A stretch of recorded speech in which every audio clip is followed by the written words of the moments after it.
My name is Gloria White. White.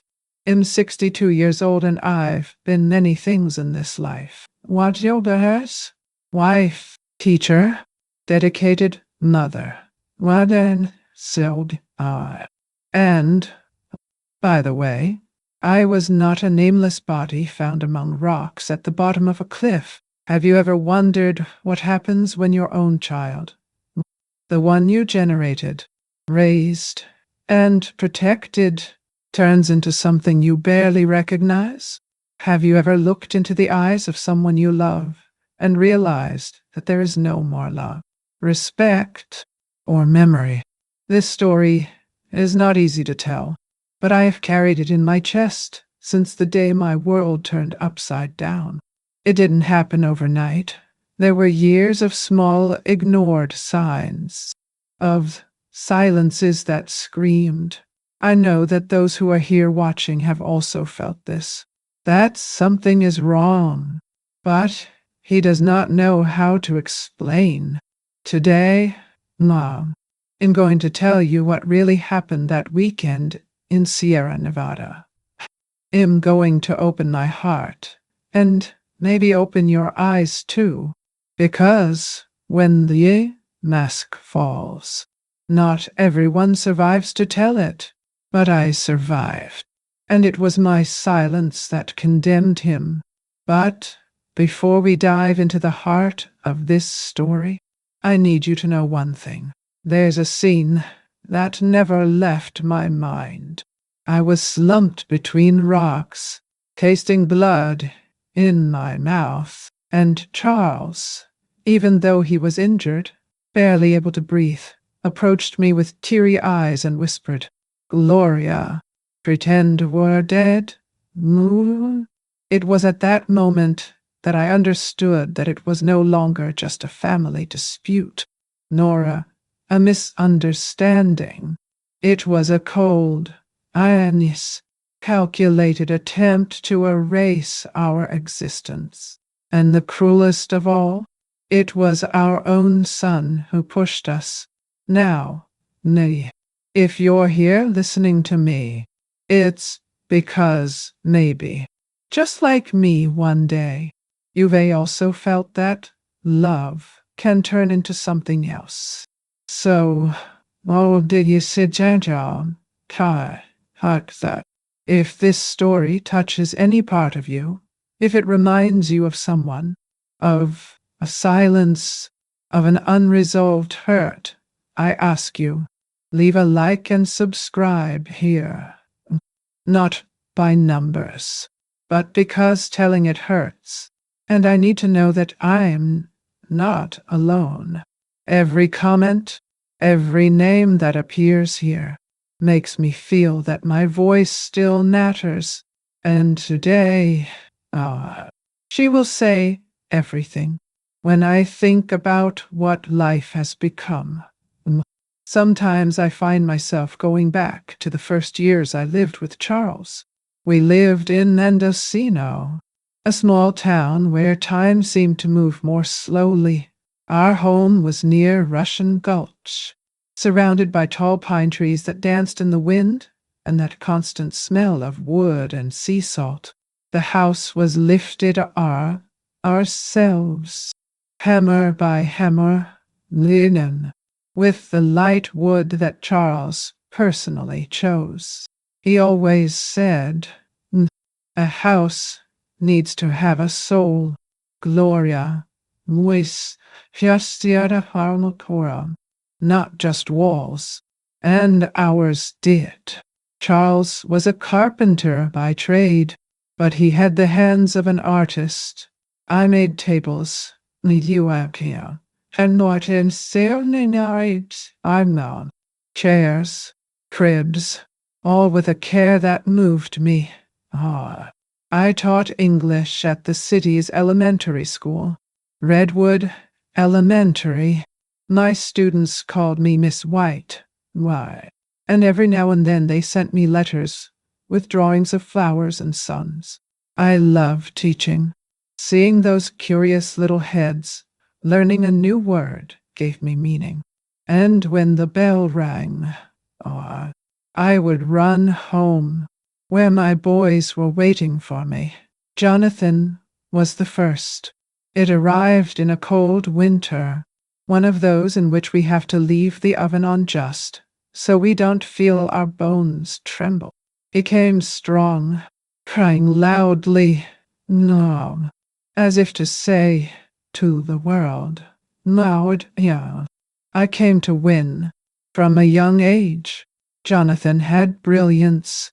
He was good at speaking, got high grades, and always seemed to know what he wanted, even when we didn't quite understand. Matthew was born 4 years later. Long, on a rainy September afternoon.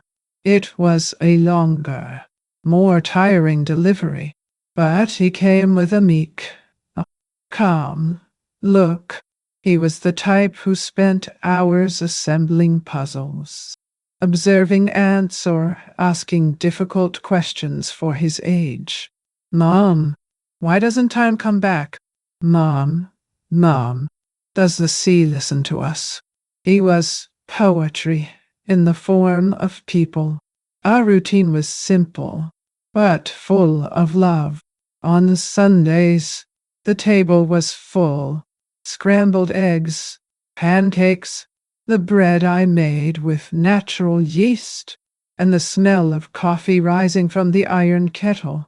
Then we would go to church, sit in the same pew, and come back with that good sense of belonging.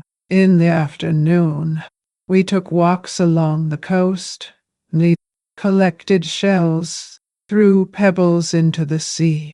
Sometimes we just sat there watching the sunset, without saying anything.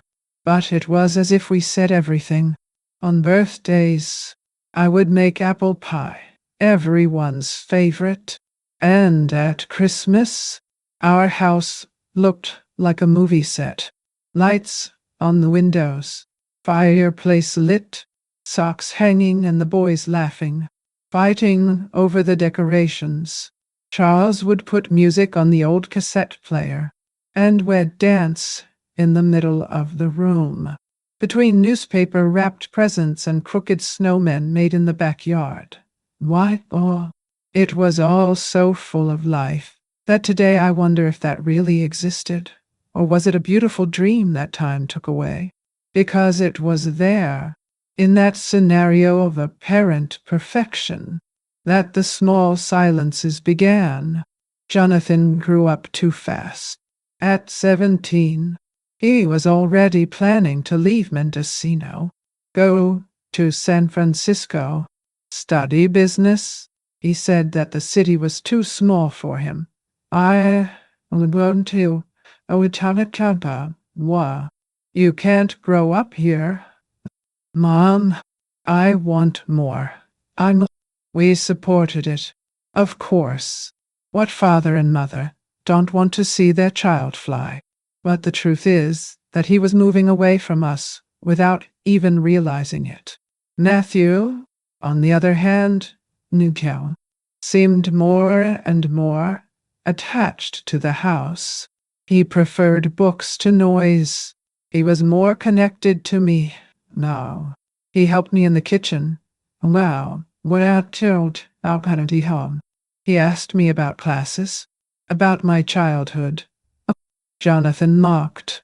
You're going to become a poet, right? And Matthew was just smiling. And it was then that, little by little, how the looks between them changed. They started to avoid each other at meals. The conversations turned into provocations, and the silence that was once comfort has become a wall. I tried. My God. As I tried, I gathered the two of them on the couch one night after dinner and asked them to tell me what was going on. They denied it. Something for brothers. Mom. No big deal. But there was something I couldn't see clearly at the time. Today I understand. While I saw two children, There was a silent clash between them, one wanting to prove that he was the strongest, the other trying to survive, being who he was. And here, let me pause. No, sometimes we love so much that we blind ourselves. It pretends not to see what is right before our eyes. He believes that everything will be resolved over time. But time, honey, doesn't solve everything. It only reveals what we preferred to hide.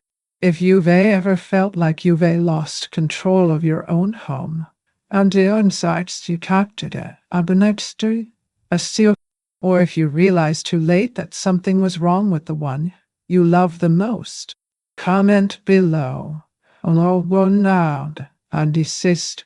She tells me, I've lived this, or it's true. Just so I know that this pain is not only mine, because it took me a long time to understand. And when I understood, it was too late. What actually happened between Jonathan and Matthew before that accident on the trail? And why, even after his brother's death, did Jonathan come back with a smile on his face and a plan in his hands?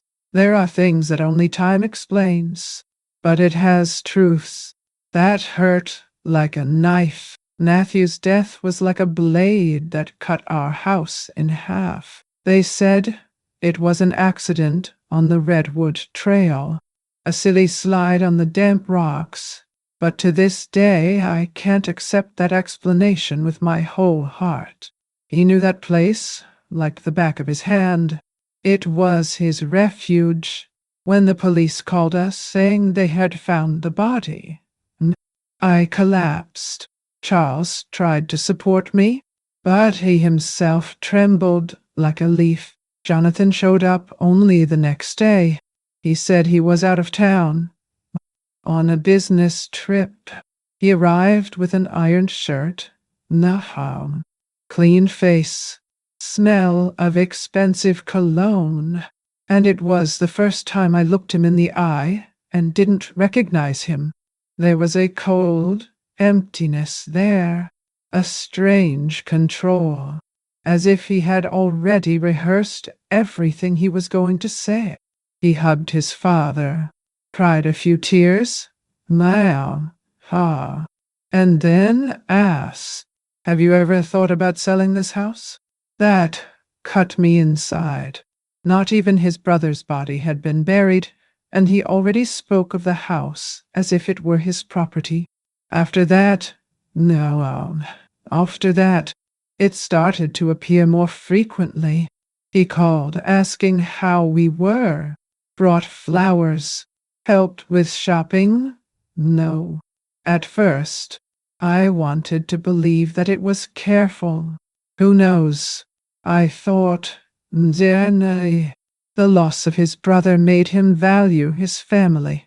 But there was something that bothered me, something that only a mother feels. The hugs were too short. The visits, now, went out, timed, ill. The questions, they always came back to the same point. Have you made the will? What are you taking care of the finances? What if something happens to you? Melissa, his wife, has also changed. Previously distant, now he came with pies, smiles, and suggestions. Have you ever thought about moving to a smaller place, with fewer stairs? This house doesn't suit you anymore. I smiled. Man, how about this? Would have gone. But inside, I felt an icy wave rise through my stomach. The house they said was too big was the place where my son was born, where my husband drew every corner with his own hands. Where Matthew grew up, how could it suddenly seem useless? Jonathan suggested that we look for a lawyer. He said he wanted to help, that he could take care of the legal part, organize the papers. make life easier. Charles, always more confident than me, thought it was good.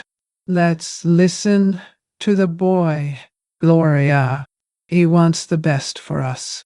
I didn't say anything at the time, but my eyes were already open, and the more I looked now, the more I noticed the details, the glances he exchanged with Melissa, the whispers when they thought we weren't listening, the forced smiles when we talked about Matthew. One day, I found Melissa alone in the kitchen, looking around as if evaluating something she intends to buy. She noticed that I was watching her and said, smiling, with some renovations, this house can appreciate a lot. I just nodded, but went straight to the bedroom and cried softly in the bathroom. For the first time, I thought, Nyan, they are waiting for us to die. And yet, although was said calm, I remained silent, because what does a mother do when she distrusts her own child? We pray to be wrong. We cling to hope like someone clinging to a board on the high seas. But sometimes the current is stronger, and in Jonathan's case, she had been carrying a secret so big that she almost took us along. But what exactly was he up to behind so much care? And why? The closer he got, nay, the more I felt like we were being replaced, piece by piece, within our own home. Jonathan and Melissa's visits, which used to come by appointment and rehearsed smiles, started to become more frequent, longer, and more invasive. They arrived unannounced, went straight to the kitchen, opened cabinets, handled mail. Jonathan said it was a concern, that he wanted to help us with the bills. These slips are poorly organized. Mom, you need someone who understands that. And I thought, we lived well for more than 40 years without all this help. Why now? So much urgency. Charles, poor thing, Hermes thought everything was normal. He saw it as affection. He said that it was good to see his son present. Involved? We're lucky, Gloria, Mom. How many parents out there are forgotten? I listened and kept silent, but inside, I knew that this wasn't love. It was control. They started to bring spreadsheets. Have you ever thought about changing the health plan? The one you use is old and expensive. Melissa and I researched a more modern one, with digital coverage, and there Charles would sign, trusting what his son said. I tried to read the fine print. Why? But the words seemed made to confuse. When I questioned, Jonathan replied, one serum, hard two. Mom, you don't need to understand everything. Just trust. And that hurt me, because I never raised my children to treat us like a burden. One day, Charles called me to talk. He had signed some documents that Jonathan brought, and he wanted me to sign too. It's about the will. Just adjustments. Nothing much. Settings. I looked at the paper. It was thick, full of cold terms, and at the top, Jonathan's name as the main legal guardian. He said it's to make it easier. Well, Gloria, if one day something happens to us, he takes care of everything. I didn't sign. He said he wanted to think. That's when Melissa began to show her true face. He started showing up with shopping bags, saying he was redecorating the house to make it safer. He drew the curtains from the room without asking me. He changed the frames in the hallway. Oh, with us? Well, she organized a dinner with her friends, using my old crockery, the one I inherited from my mother, without even consulting me. When I got to the kitchen, everything was already in place. She turned to me and said, smiling, "My, I thought you would love the surprise. You need to socialize." I didn't answer. I just went upstairs and closed the bedroom door. Inside, near our measure, I cried. I cried because that house, which was my world, wow, my history, my shelter, it no longer belonged to me. Jonathan and Melissa had taken our place, as if they were just waiting for us to leave, as if they were the owners in training. The last straw came on a Sunday afternoon. Melissa called me into the garden. While watering the plants I planted myself 20 years ago, she said, "Gloria, verano, decidí ex." I know it can be hard to accept, but sometimes things are only resolved when the old people leave the scene. She smiled. No, as if it were a harmless joke, but the weight of those words fell on me like a stone, and at that moment, why soon to it? I knew. So I'd seen. That wasn't just disrespectful, it was a warning. They weren't just preparing for the future. They were trying to shorten it. They were trying to shorten it. But what they didn't know was that I was already paying attention. And the next time they tried to take something away from me, I would be ready. But was Charles also seeing what I saw? Or did his love for his son still completely blind him? That night, the wind was blowing on the windows, as if to say something that we were not yet ready to hear. The house was silent. Only the sound of wood crackling with the cold, and the old clock in the living room marking time, as it always did. No, I'd already gone to bed, but I couldn't sleep, and Charles, who always lay down and erased like a stone, was still there next to me, facing the ceiling, young child, God in the taco bones, with his eyes open. After a while, he sat up on the bed, took a deep breath, and stood there, motionless. I asked if everything was okay, and he took a long time to answer. When he spoke, it was in the lowest voice I had ever heard come out of that man. "Gloria, there's something I should have told you a long time ago." "Oh, dear child, why are you?" I turned to him, feeling my heart freeze. He didn't look at me. He was staring at the wall, as if he could only speak by looking at the past. That day, on the day Matthew died, oh, Jonathan, he was with him. I sat on the bed in a jump. "What do you mean?" "Charles, he said he was traveling.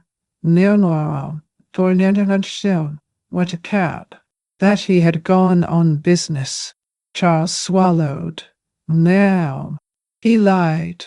He came to me 3 days before. We argued ugly. He had taken out a loan in my name. without telling me. He used my CPF, forged my signature. He said it was for an investment, that he would pay me back in a few months. I almost got arrested because of it. Gloria, I know. And who discovered everything? It was Matthew. I felt a chill down my spine. He paused for a long time. Matthew didn't want money. He wanted us to talk as a family. But that morning, the two went for a walk. Jonathan said he wanted to apologize, that he wanted to make amends. I believed it. But then Matthew didn't come back, and Jonathan showed up hours later, saying he had traveled. No, when it kappa will I didn't want to believe that it could be anything other than an accident. I clung to it out of cowardice. Gloria, out of fear. It was the first time in more than 40 years that I had seen my husband cry, not with sobs, not with noise, but with those heavy tears, which flow slowly, as if they had waited a lifetime to leave. And it was there, in that cold room, with the face of the man I loved the most bathed in regret, that I understood me. We had raised a son who had already betrayed us once, and maybe he was ready to do it again. Charles looked at me with red eyes. I thought that protecting him was protecting the family. But now I see that maybe we fed a monster, thinking it was just a lost child. I couldn't answer. I felt as if the ground of our life had given way under my feet. Matthew's death, that hole I've been carrying ever since. Now it seemed even deeper. I got up, walked to the window, and looked out into the darkness outside. The wind shook the pine trees. The street lights were far away, as if the whole world had moved away. And at that moment, from inside me, came a certainty that I could no longer ignore. Jonathan was not just deceiving us. He was surrounding us, and next time, he wasn't going to hesitate. My voice came out in a whisper. No, we need to prepare. Charles just nodded. Now, man, a cunning man. My heart no longer beat out of fear. He knocked for warning. What I saw. And when a mother wakes up like this, there is no turning back. I'm here, opening my heart, telling my story. If you're listening, leave a like on this video and subscribe to the channel, because I still have a lot of things saved to tell you. Sometimes, sharing the pain is the only forward. But the question that hammered in my head that night was another. If he had already destroyed his brother, what else would Jonathan be able to do to get what he wanted? After that night, when Charles told me everything, my head became a whirlwind of memories. I would lie down, close my eyes, and it was as if the whole house whispered the past to me. Every piece of furniture, every photo on the wall, every corner hid a piece of our history, and everything I tried to protect with my heart. I found myself again with the small boys in my arms, one on each arm, each with a different smell. Matthew was sweet in a way that seems like only he knew how to be. When I came home from school, tired, he would come with a glass of water, ask if I wanted a foot massage. She wrote notes in crooked letters and stuck them on the refrigerator door. I love you. Mom, I'm never going to leave here. Jonathan, on the other hand, was another type. I always wanted to show strength since he was little. Oh, he even competed with the wind. If Matthew ran, he wanted to run more. If the brother got 9, he wanted 10. And if he couldn't, he closed himself off. Not sulked, avoided hugs. I'm not a child anymore. Curse. Mom, he said, even at the age of 7. Wow. I thought it was just a phase. That over time, it would soften. Yeah, but it was getting harder. I remember one night, in the kitchen, the two of them already teenagers. We were discussing college. Matthew wanted to study philosophy. He said he wanted to understand the human mind, study ethics, reflect on life. We sat down. Jonathan laughed out loud. What are you going to live on? To write thoughts on paper? That doesn't even pay the rent. Matthew was quiet for a while, and then replied, staring steadily, at least, I'm not going to sell my soul for status. That was the trigger. The two pushed each other. Now, broke a chair on the table, and I had to separate. I stood in the middle of them, with trembling hands, begging for peace. After that fight, they were never the same. The distance between the two grew. Jonathan went on to study in libraries outside the city. He didn't return for days. Matthew immersed himself in books, in his father's old records, in the kitchen with me. Wow.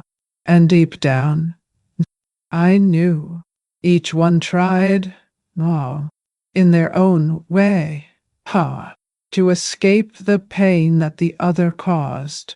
And even with all this, even with all the differences, I never imagined that that rivalry could turn into hatred. I remember the sleepless nights, correcting tests, selling pies at school, sewing bed linen to pay for private school. We made huge sacrifices to give both of them an education, so as not to miss anything. And today, all this seems to have been handed over to a son who only awaited our downfall. It's a cruel feeling, as if life had betrayed me by the hands of those I fed myself. You know, there are memories that warm up, but there are others that burn. And lately, everything that comes to my mind burns like embers on the skin. Because I remember Jonathan's face looking at me and saying, I promise I'll take care of you when I get old. And today I think, what part of this promise did he turn into a plan? Could it be that, since he was a boy, he already hid this emptiness within himself? Or was it the world that hardened that heart too much? Because the world is gone.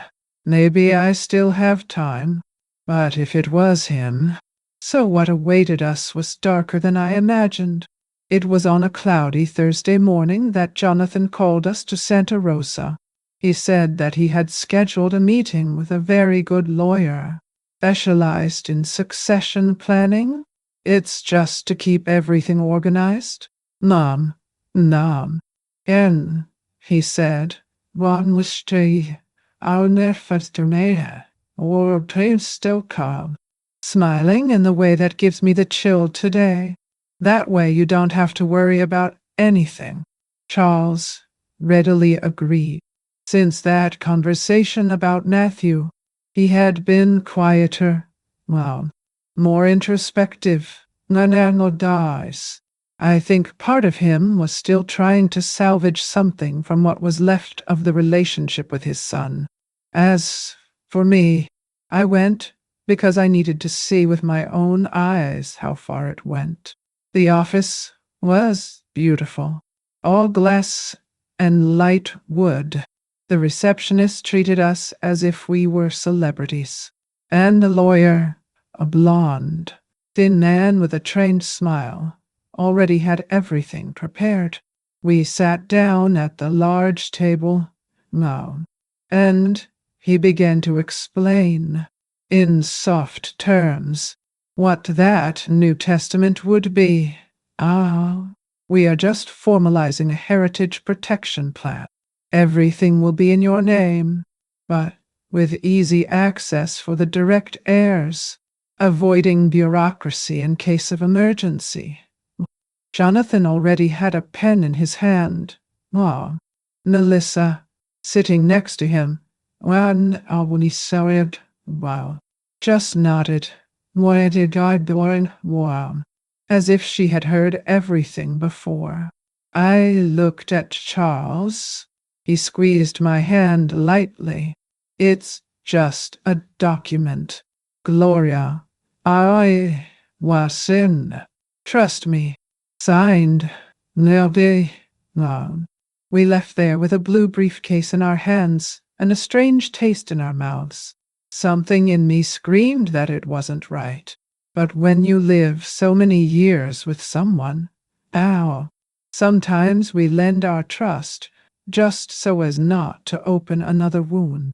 The days passed, and, as if he didn't want anything, Charles began to check some bank statements. He always had the habit of writing down everything, every check, every payment, and it was there, on a silent afternoon, that he realized the bills were moving. So, transfers had been made. Not your account. Amounts that were previously blocked were now circulating. Gloria? There's something wrong here. It was then that we calmly read the power of attorney that we had signed with the will. And there it was written, in all letters, full access to bank accounts, real estate transactions, and legal decision-making on behalf of the holders. I felt my legs tremble. I sat down slowly, looking at the paper as if it were a sentence. I called Jonathan at the end of the day. I asked him to come alone. When he entered, he already had that impatient air. Son, why didn't you tell us that this document gave you so much power? Do you have any idea what that means? He crossed his arms, leaning against the door frame.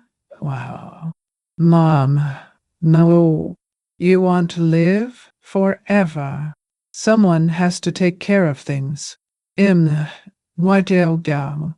just getting ahead of myself. That was not all he said. That's the way I said it. Cold, ice, without hesitation.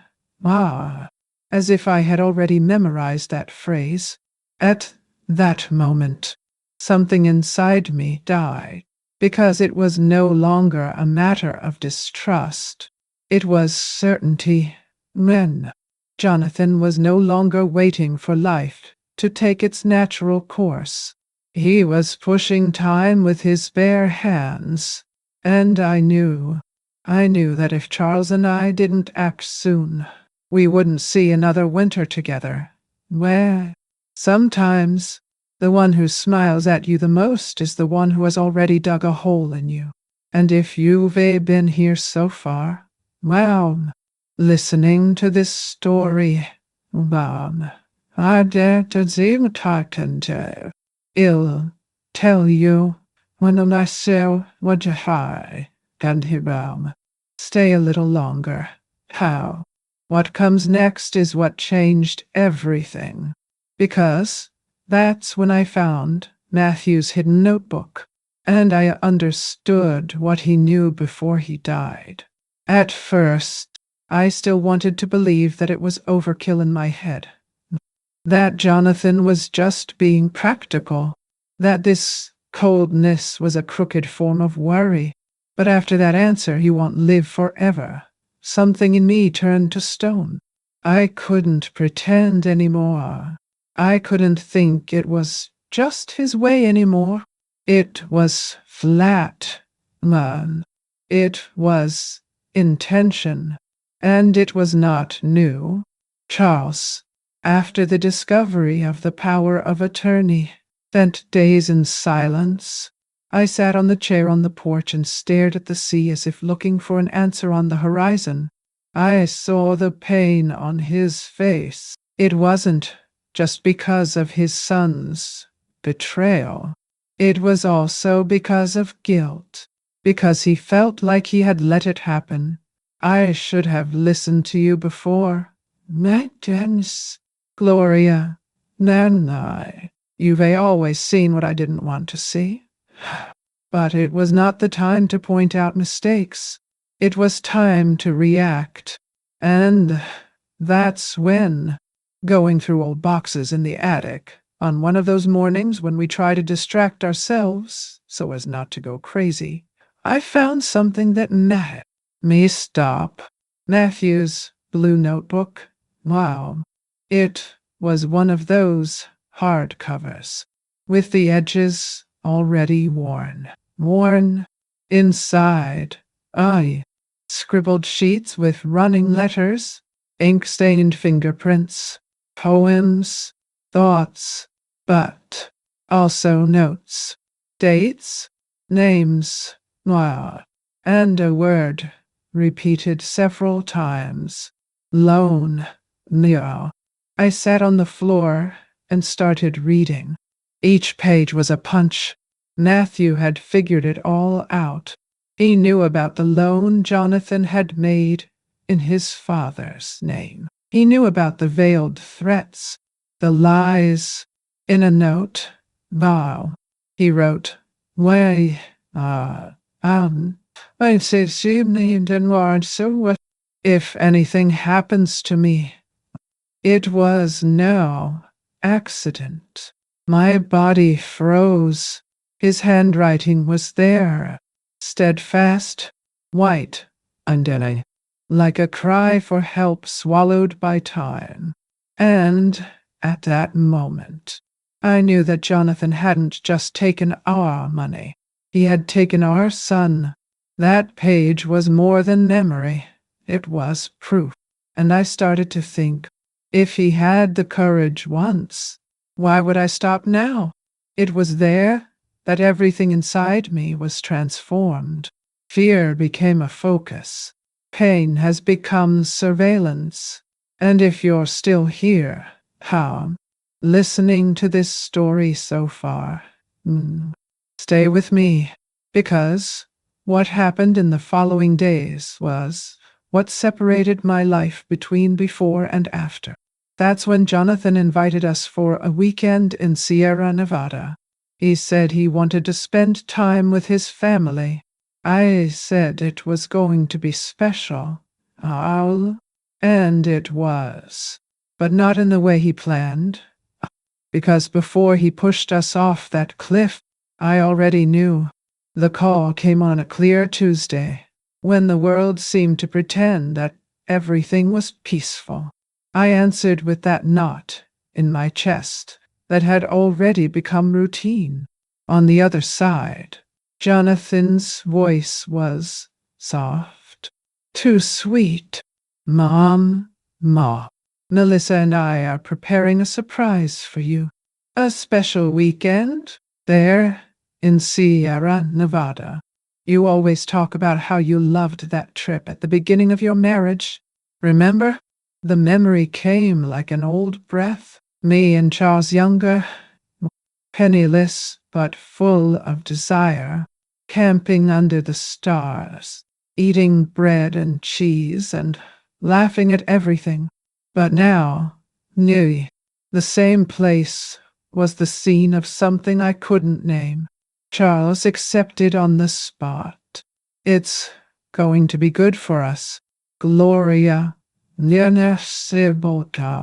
A time away from everything. Just the four of us? He still wanted to believe. I don't blame him. Loving a child is a willful blindness.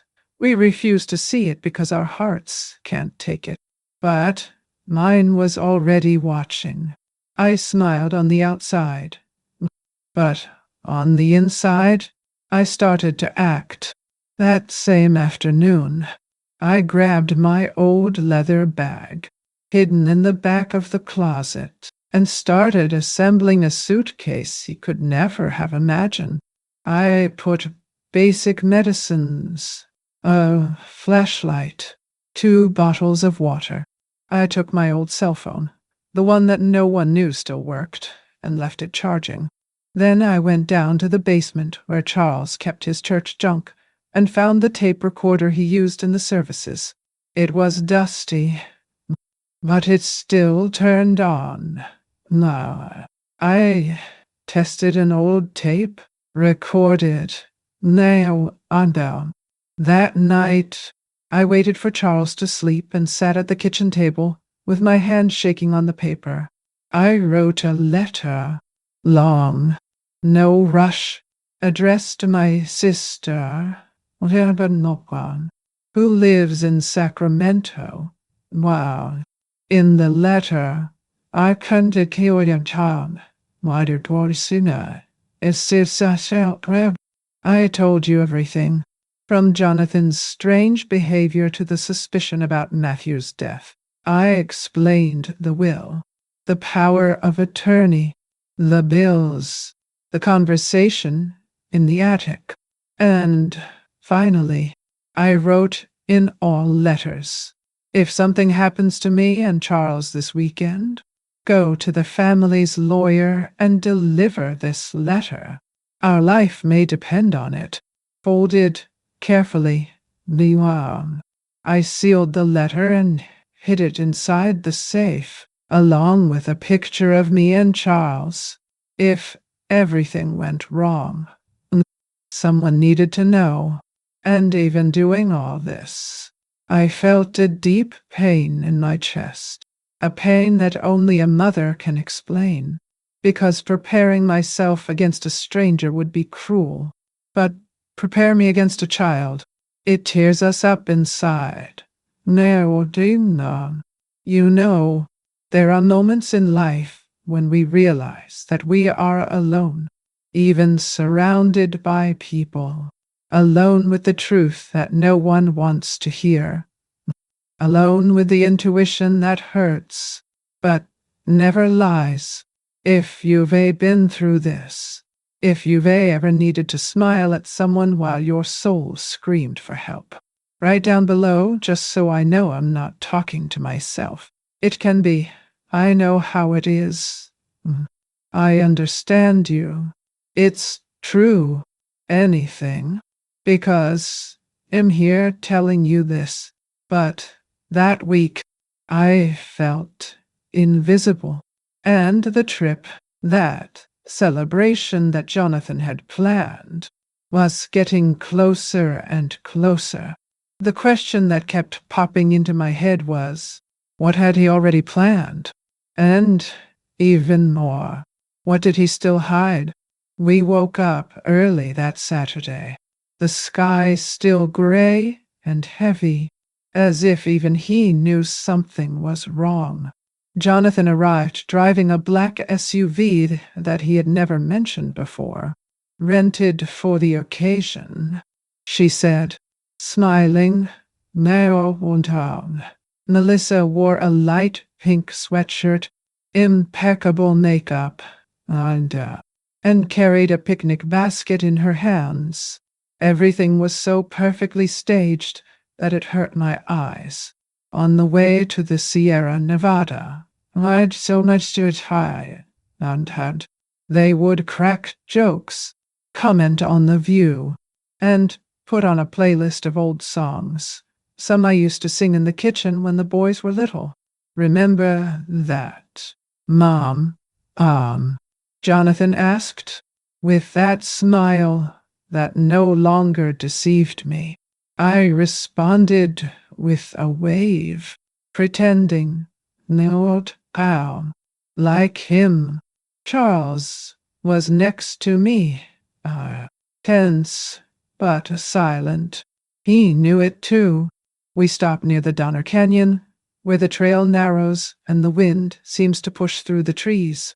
Jonathan said that it was the perfect spot for a celebratory photo. 50 years of marriage. It has to be recorded in style. Right? We descended carefully, me with my folding cane hidden in my backpack, Charles supporting his already worn niece. The view was really beautiful, as if the world opened an abyss just to remind us that we are small. Melissa positioned her cell phone, put it in recording mode, and backed off. Now, another step back. This, one more. I said so. So, now I did it all. Perfect. Stay close to him. Gloria. That's it. Just one more step. It was then that I felt it. The hand, lay, cold, and iron, firm. Now, what Charnins happily says, pushing hard. Well, my body flew before I could react. The scream died in my throat. Wow, the floor is gone. Then, only stones, a dry impact, pain. His head throbbed. The sound disappeared. Wow. Everything was turning. I felt the taste of blood in my mouth. Ow. And a stabbing pain in my leg. It was as if the bone had turned into glass. I couldn't breathe. The skin scraped from the stones burned like fire. I heard a moan. Charles. I turned my face with effort and saw him a few meters ahead, with his face covered in dirt, trying to crawl. That's when he whispered, with the little air he still had in his lungs. Gloria, don't move. Pretend we're dead. Wow. And I obeyed. The steps above stopped for a few seconds. Then, silence. Silence that hurt more than any fracture. There, I, lying between stones, with my bones screaming and my soul shattered. I closed my eyes. I thought of Matthew. I thought about the kitchen, in his laughter, in the letter I left in the safe, and I wished, for the first time in my entire life, disappear. But soon after, something else lit up, a small, high, resistant flame. Was because if I left there alive, the world was going to know how. And the question that kept popping into my head, even in that state between heaven and ground, was, will someone find us in time? Or did he really manage to erase his own mother from the world without leaving a trace? I woke up with the feeling that the world was very far away. Everything seemed muffled, wild, low-key, as if I was inside a bad dream. But then the pain returned, sharp, no, cutting, tearing my leg like a hot knife. The sky was gray above me, and all around me were dust-covered rocks and dry leaves. I tried to move, but my body didn't respond properly. The metallic taste in my mouth reminded me of the fall, the push, the moment Jonathan threw us off that cliff, as if discarding what no longer serves. It was then that I heard it. Pretend we're dead. Ah, the faint but lively voice came from a few feet ahead. Charles. I turned my head with effort, and there he was, lying on his side. Anenwais adverstenua asir on Terzin afo. His shirt torn, his face swollen, but his eyes open. No, I crawled up to him, an inch at a time. Every move was a torment. I tore the sleeve of my shirt with my teeth and tried to make an improvised bandage on his chest, where the blood stained the shirt. The silence of the mountain was broken only by a distant sound.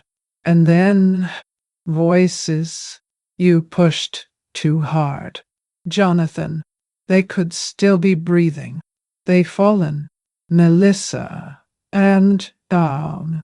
Look at the height. No one survives that. What if someone finds them? No one will. Let's get out of here now, before anyone else sees it. I closed my eyes, held my breath. Charles, too. The sound of footsteps moving away seemed like a miracle. When everything fell silent, I stood there motionless for a time that I don't know how to measure. The sky was already beginning to change color, announcing that the afternoon was going to end. I remembered the tape recorder. With trembling fingers, I opened the backpack that was lying a few steps away. The device was intact, the ribbon inside. I recorded everything I remembered. The invitation to the trip, the conversation on the cliff, the voices, the names, the intentions, every detail. I spoke calmly, even with my chest tightened. There, lying at the bottom of a hole dug by her own son, I no longer cried. The pain was still in me. Yes, but the fear. This one had transformed. If, before I wanted to disappear, now I wanted to resist. And more than that, he wanted to leave a trace, a thread of truth that would lead someone to us. I took the old cell phone from the side pocket of the backpack. No signal. I know. I tried anyway. Thrice. How? Now we have a zero tracker. I sold one city secret. Nothing. I took a deep breath. I held Charles' hand. We're going to get out of this. You hear? Even if it's crawling. He looked at me, unable to answer. Liam, but with a twinkle in his eyes that I hadn't seen in days. If this piece of my life can become a mirror or a hug for someone, will it help me to carry it forward? Like and subscribe here to the channel. Wow. It makes more difference than you think, because telling it here, like this, is my way of getting back to the surface. And in that silence full of dust and promises, I made a vow. If God let me live, I would turn that recording into justice. And now that you know that we have fallen, how can you tell me? Are you prepared to know how we managed to get up? The night came like a sentence. The cold of the canyon wasn't just physical. It invaded the bones of the soul. I felt every heartbeat, as if it were my last. And Charles, standing next to me, I breathed hard, his eyes opening and closing like windows in an old house on a stormy day. The blood on his chest no longer flowed, but the pallor on his face said that time was against us. We were silent for hours. We heard the branches crackling, the insects buzzing, and nail wound. From time to time, an animal passing nearby. With each sound, male. I shook his hand, Olu, Sue, trying not to faint. We alternated between vigil and short blackouts, like someone trying to survive in a leaky boat in the middle of the sea. Gloria, he said. Noi. His voice so weak it sounded like just a breath. Imher. Onawa. Nistidshir. Malpaptisibodra an ortatel. If I can't. And he stopped to breathe. Ah. You'll go all the way. Gloria. Gloria. It will take this truth, not only for us, but by Matthew. He deserves to rest in peace. At that moment, even with the pain tearing me inside, I promised, with my eyes glued to his, I promised that I would not let this die there. I will. Charles, no, was, even if I crawl, even if it costs me my life. And he closed his eyes again. How? The dawn was cruel. The pain in my leg throbbed, as if they hammered my bone with each passing minute. The sky was slowly clearing, and as the first ray of sunlight cut through the treetops, I heard something that sounded like hope. Propellers, helicopters. It was like listening to God, knocking on the door of the earth. The sound got stronger. Closer. Voices began to echo between the stones. I wanted to scream, but my throat only breathed. Charles, even weak, grabbed the backpack, opened the lining with his already trembling fingers, and stuck the tape recorder inside, hidden among the loose fabric of an old seam. Where did old seam? The tape. It needs to arrive in someone who listens. After that, no. He blacked out.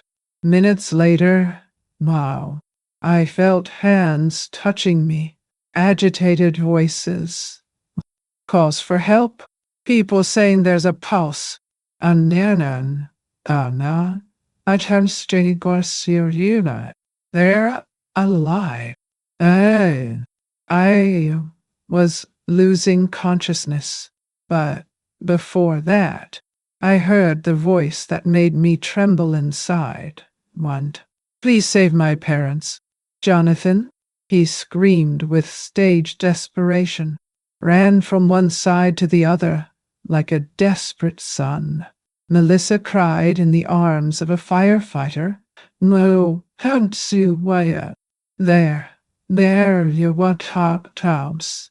In that whole scene, no one had any idea that the real killers were inches away from the paramedics, disguised as afflicted children. And if you think the worst is over, no, it did not pass. What comes now is the part that no one wants to believe. How easy it is to manipulate a tragedy when those who lie,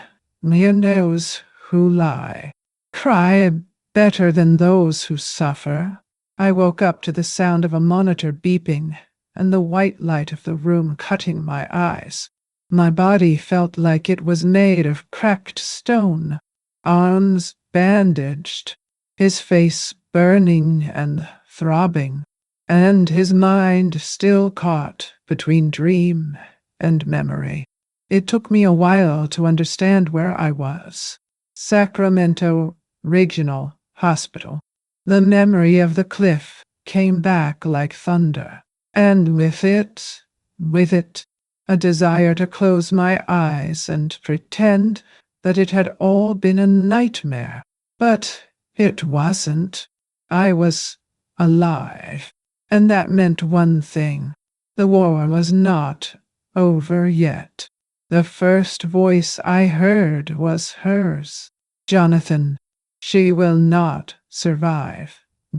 She won't be able to take it. Melissa cried. No, and I entered that sector mounts.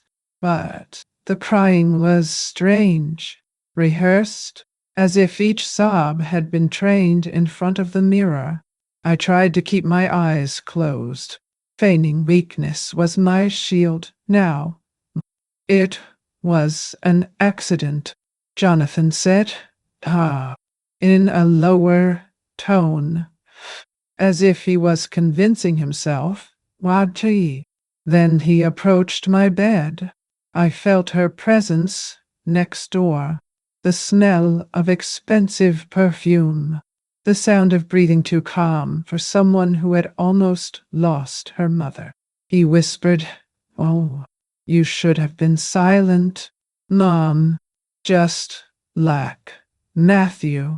It was these words that took my breath away. You are not out of fear, but for sure.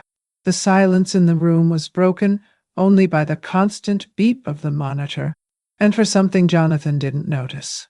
A nurse standing in the doorway, jotting down information on a clipboard. Lisa Brown, when in Sika, years later, old, she told me that at that moment she knew something was wrong. That whisper was not that of a son. It was a predator. When the two left the room, now, this, she wasted no time. He went to the chief physician and reported in detail what he heard. Quietly. No panic. It was there that the hospital, that place of pain, of waiting, of hope, became a field of investigation. And me? I continued with my eyes closed, pretending, but inside, I was already awake. I knew they would come back, that the staging was not over yet. No, there are memories that don't leave us. Sometimes it's a smell, a sound, a look. Sometimes it's a phrase, and that one, just like Matthew, became a scar on my soul. Have you ever had that? A moment? No. A word that changes everything. What mark forever? If you've experienced something like this, or know someone who has gone through it, share in the comments. Sometimes, when we share pain, it weighs less. And as I lay on that bed, pretending to be weak, they were outside, plotting the next scene. But what they didn't know was that, this time, there were more people watching, and that, before the day was over, a second unexpected witness would appear to turn the tables for good. That morning, the sunlight came in through the bedroom window, as if asking permission to touch open wounds. The light made me squint, but it wasn't pain I felt. It was wakefulness. I was awake inside, ready. The skin hurt, the bones weighed down. But my soul, this one was firmer than ever. When the door opened slowly, how I recognized the silhouette. Lisa Brown, the nurse who, onward, in the midst of the theater of pain, far beyond, we share a note. She entered unhurriedly, without a complete uniform, with only her lab coat over a flowered blouse. He carried a folded notebook in his hand, as if he were just taking routine notes. But he approached. His voice was a whisper full of courage. Mrs. Now, White. I heard what he said. They tried to kill them. Did they? My hands were weak. I couldn't speak yet, but I moved my finger, just one, slightly. Such a small gesture, Wayhuna, and yet so heavy. Oh, Lisa didn't hesitate. He squeezed my hand firmly and nodded. He left the room as if he were going to get a flag. 2 hours later, a tall man entered, long, with a well-groomed beard and attentive eyes. He wore a gray sweatshirt, jeans, and a black backpack thrown over his shoulder. He looked like an ordinary visitor. But it wasn't.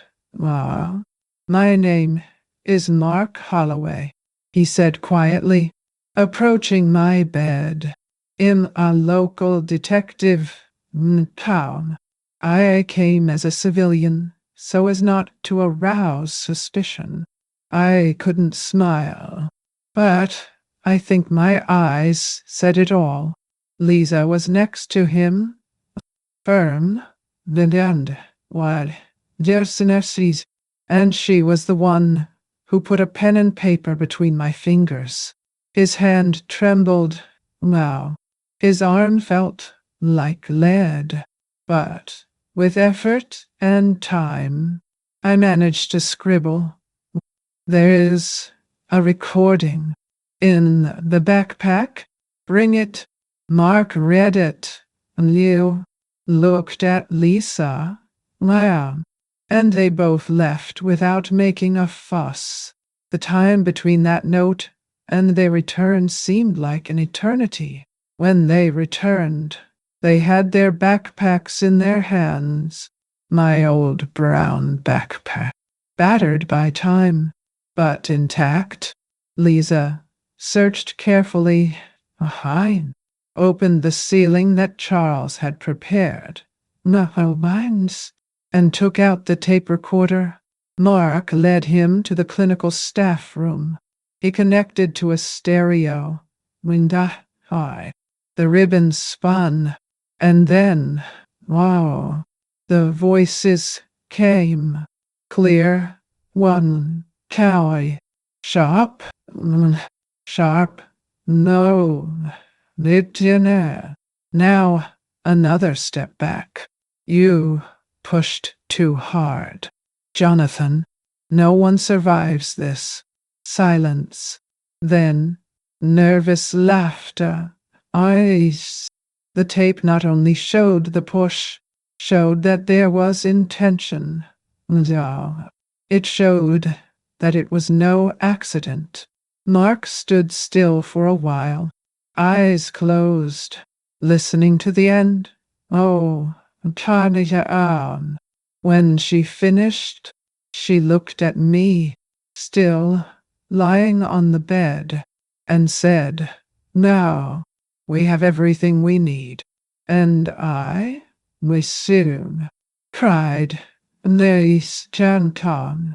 Not pain, not anger, but of relief, because for days I carried the weight of being an old woman that no one listened to, a broken, discredited, disposable woman. But there, in that room, the truth spoke for me, and in that instant, with the tape spinning, one thing became clear. The time for whispers was over. Now it was time to speak out loud. But what would come next would be even more difficult, because they wouldn't give up easily. And the next step, it would require more courage than I thought I had. I woke up the next day with a different smell in the air, a smell of cleanliness and tense silence. The room was different, smaller, without windows, and with only a wall clock marking time as if telling secrets. Charles slept next to me, breathing more calmly. May I see you go watch down? I instead. Still fragile, but alive, alive. It was the first time I allowed myself to smile. Mark walked through the door with a grave but firm countenance. You are safe now. From today, Musuba, officially, you deed. I looked at him with wide eyes. He explained that this was the only way to protect the investigation, that simulating our death was necessary, that they still had no idea how close they had spoken. Meanwhile, outside, Jonathan was already preparing his public appearance. The son who cried in front of the cameras, the heir who lamented the tragedy in the mountains. Melissa was not far behind. He filled social networks with messages of mourning, remembrance, pain. He even used an old photo of me with Matthew at a picnic by the sea with the caption, Mom and little brother, who are now together in heaven. Every word she wrote was a new stab, but the truth was in good hands. Mark wasted no time. With the tape in hand and Lisa's testimony, he filed the request for an arrest warrant that same day. Everything was prepared with precision, while Jonathan and Melissa organized a body recognition at the hospital, with reporters at the door and cameras lurking. We, Charles and I, were led through the back to an observation room. We watched everything from behind mirrored glass. He entered first, with a pale face and a dramatic posture. He even rested his hands on the empty stretcher, as if touching the loss. Melissa feigned sobs, shoving her face into her hands, leaning over the other bed. And then Mark came in. Mr. Jonathan White. Jonathan turned around. Surprised. Yes, you are in prison on charges of attempted first-degree murder. His gaze froze. The hand let go of the stretcher. What do you mean? Your parents are alive. And they heard everything. At that moment, he turned his neck, trying to understand what was happening. And he saw me, on the other side of the glass, standing. Hello. Our eyes crossed. He took a step back. Are they alive? Yes. I couldn't say anything. He didn't want to, because sometimes a mother's silence is the harshest sentence a child can hear. Melissa was the second to be handcuffed. He tried to argue, cry, say he didn't know anything. But the tape said it all. While the two were being taken, a noise made inside me. It was not joy, nor relief. It was the sound of the bridge that breaks completely. But what would come next? It would still tear me out more than I imagined, because justice does not end with handcuffs. It has only just begun, and sometimes it charges dearly from those who dare to speak. The news spread faster than the wind that hits the windows of our old house in Mendocino. On the same day, Jonathan and Melissa were taken away in handcuffs. Newspapers began popping up with screaming headlines. Couple tries to murder elderly parents for inheritance in Sierra Nevada. The old photos of us, the ones I took myself at Sunday lunches, at church parties, were scattered everywhere. Now, with a different weight, the same images that once held memories, now stamped horror and incredulity. At the Sonoma County Sheriff's Office, The two began to crumble like wet sand. First, Melissa, now, with her makeup smudged and her voice broken. She cried in front of the police and said that she never wanted to be part of it, that Jonathan manipulated her emotionally, that it was all his thing from the beginning. She tried to paint herself as a victim, but the tape left no doubt. Jonathan, in turn, Yasu and Hio, maintained his posture for a short time. In the face of pressure, he also tried to push the blame. It was her idea. Mr. Detective, my nurse. I just wanted to protect the family's assets. Melissa said that my parents were going to end everything, that they were going to leave debts. Wow. Two rats fighting at the bottom of the well. I heard this information while I was still in the hospital, sitting next to Charles' bedside. Und Mihai. He was still weak, but little by little, he came to his senses. When she learned of her son's arrest, she turned her face to me with tears in her eyes. He was our boy, Gloria. I held his hand tightly, feeling his thin skin between my fingers. It was Charles, but God heard what he did. At that moment, I didn't need revenge, only of faith. The faith I thought I had lost came back like a warm breeze on a winter's day. It was not with words or promises. It was with silence, a silence full of presence, because when the world falls apart and you're still standing, something bigger is sustaining. There are things that we live and keep, but maybe by telling, we help another heart to breathe. Like this video and sign up, and let's make this story reach those who need it. Reporters tried to get closer. They wanted interviews, exclusives, headlines, but I only said what was necessary. My son died a long time ago, he said in a firm voice, in front of a delegate. What was left of him was only ambition. That hurt me more than him. But it was true.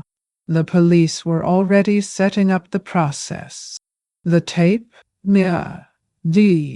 Lisa's testimony, the documents of the will, everything lined up. But I knew that the justice of men is slow, and there was still something in the air, something that would only come to light later, because Melissa, he still hid one last secret, and when he appeared, he would bring to light something that even I was not prepared to hear. Judgment Day arrived like an autumn morning, beautiful on the outside, but eerie cold on the inside. We wake up, get dressed, drink coffee, but the stomach doesn't keep up. Charles stayed home, still recovering. I went with Mark and Lisa to the courthouse. Sacramento was cloudy, as if even the sky was holding its breath. On entering the building, everything was silence and curious eyes. Cameras on the stairs, journalists whispering, reporters setting up microphones. They asked me if I wanted to speak, to make a statement. I just looked and followed. At that point, those who needed to listen had already heard. The courtroom was full, people standing, bench taken. On this side, I saw familiar faces from the church. old neighbors, classmates from the school where I taught for decades, everyone waiting. Not a spectacle, but an outcome. On the other side, Jonathan and Melissa, the two of them sat down. Why? Serious, as if they could still leave with their heads held high.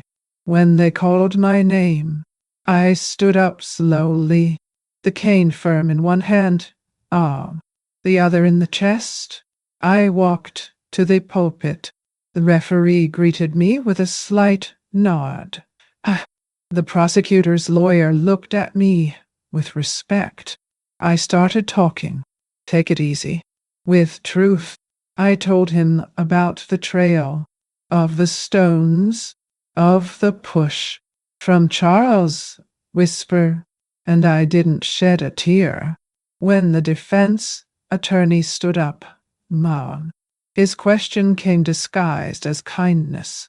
Donna Gloria, with all due respect, now, you went through an intense trauma. The pain, the fright, the age. He doesn't think it's possible that his memory is confused. I took a deep breath. I approached the microphone. O'Neill's confusion. Doctor is raising a child with everything you have. What? And one day find out that he wants to kill you. Silence. At the back of the room, Almatilly, I heard a muffled sigh. The judge asked for an order. It was then that Mark stood up with the tape in hand. The old one. There now. The one Charles hid in his backpack. Your Honor, with your permission, and easier. The judge nodded. Mark put the tape on the device. The sound came out of the court's speakers. Jonathan's voice cut through the air like a razor. Wow. If it falls, I say it was an accident. Then, what? Melissa? How? Ding, Ernstellen. Just another step back. That's right. And, finally, the muffled sound of our fall. The court was silent. Even the referee took a long time to move. Creator, Ronald, Tadsuwash Chow. The jury returned. Wow. All with steady eyes. The representative stood up and announced, "We found the defendants guilty of attempted, premeditated murder and financial fraud." The judge's gavel came down hard. A dry sound. But for me, it was like the sound of a prayer being answered. And at that moment, I realized something. Justice did not come quickly, nor did it come easy. But it came. And sometimes it is at the end of the road that we find what we thought we had lost along the way. Stay with me until the end, because what I discovered after this trial, it changed everything I thought I knew about forgiveness. The sentence was announced on a gray morning. Life imprisonment for both Jonathan and Melissa. Handcuffed, no. Heads bowed, no. Were led in silence to the car that was waiting for them at the back of the courthouse. The cameras captured every second. The image of the two being taken away by the police went through all channels. I even saw people I didn't even know commenting on the street. She was always too good to them. And it was true. I was good. Until when it hurt. At Folsom Prison, Jonathan tried to contact him. He sent letters, some handwritten, others typed. In all of them, he tried to explain. He tried to justify. He tried to call back the mother he lost. But I haven't read any. He didn't need to. Because after love becomes a weapon, There is no room left for forgiveness. At first, I felt guilty for not forgiving. We grow up hearing that Mom forgives everything. But one day, I understood. Forgiveness is not amnesia. It's not opening the door to those who tried to bury you alive. Melissa, ma'am, on the other hand, did what she always did, bargained. He tried to reduce the sentence in exchange for details, and he gave everything. He told of the years of embezzlement, the secret accounts, the forged signatures. The police checked every comma, and it was with this dirty money, diverted from our own accounts, that we rebuilt our house. The irony did not escape me. The house where I raised my children, which was almost destroyed by their selfishness, was now reborn with the fruits of their own ambition. Charles, calmer, spent his days in the backyard. He planted new rose bushes. I went back to baking pies once a week, just to smell the good smell of apple and cinnamon again in the kitchen. But peace. Need wonder well. Lulena Capri say, peace is a long road, and little did they know that there was still one last truth waiting to be revealed, a letter that Matthew had left behind, and that would only now reach my hands. Life came back slowly, as if treading carefully on a cracked ground. The house in Mendocino was no longer the same, but the smell of new wood and the soft creaking of the rebuilt windows brought a kind of peace I thought I would never feel again. Charles now moved with the help of the wheelchair. It was still him, attentive eyes, low voice, firm soul, hard. Sometimes, when the wind passed hard through the pine trees, he would hold my hand, and we would stand there in silence, just listening. It was as if the world said, "You stayed. You endured it." The boys, my grandchildren, arrived a few months later, by order of the judge. The process was long. I see cow. Painful. The visits to the court, the reports, the questions. But in the end, no sigornet calm. The justice understood that it was not fair to punish children for the sins of their parents. They came small. Others frightened, with pain in their eyes and confusion in their gestures. In the beginning, they didn't call us Grandpa and Grandma. Then they started to sit on Charles' lap, asking to help water the plants. I loved them. I still do. But without illusions. Love, I learned, is not accepting everything. It is teaching what should not be repeated. I taught about kindness, yes, but also about limit, truth, and consequence. I tell them stories before bed, some with happy endings, others not so much. They need to know that life is not a fairy tale, but that dignity always finds a way to win. At night, when everyone sleeps, I sit alone on the porch. The sea still whispers deep inside, hidden behind the mist that rises from the rocks. Sometimes I close my eyes and hear that whisper on the cliff again, not with pain, but As an old warning that became a motto. Pretend we're dead. At that time, it was survival. Today, it is protection. Because the silence that once suffocated me, now it protects me. And every mark on my body, every scar on my soul, became a map of where I never want to go back.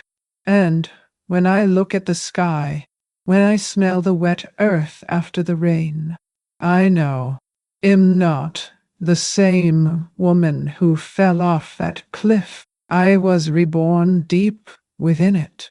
But what was inside Matthew's box of letters, kept for so many years and forgotten in the back of Aunt June's closet, changed everything again. Because not everything that was buried. I wanted to be silent forever. My name is Gloria White. I was a mother.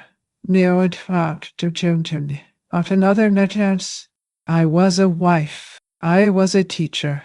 Monsieur. And today, Ma, I am something that not everyone has the courage to be. Survivor. Mentai. I don't sit here asking for mercy.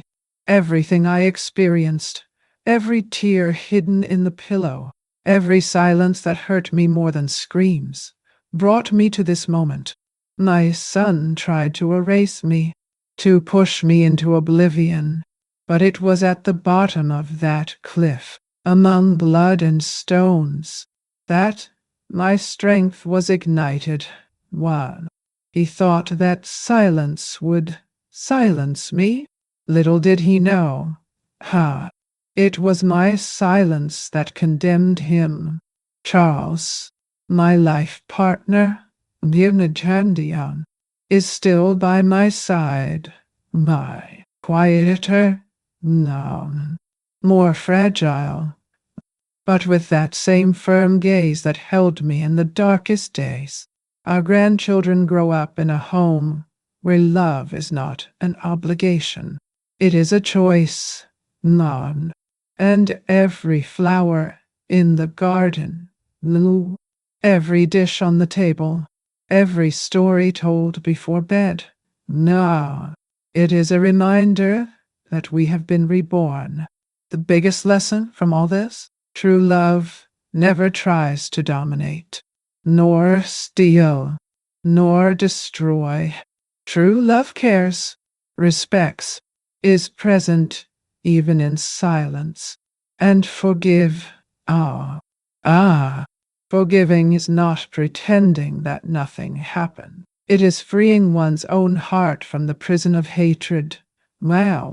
Time. It does not erase everything, but it adjusts. It calms down.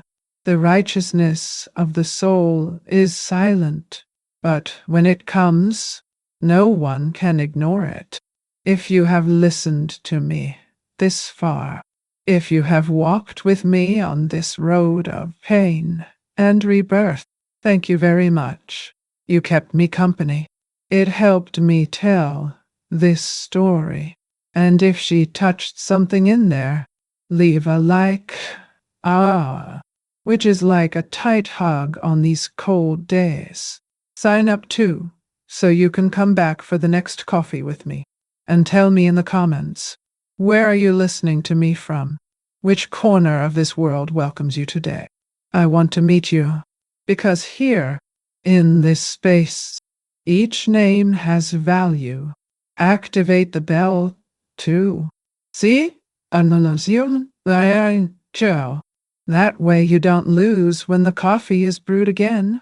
And as much as all this seems to be over, the past still whispers. There's a letter, long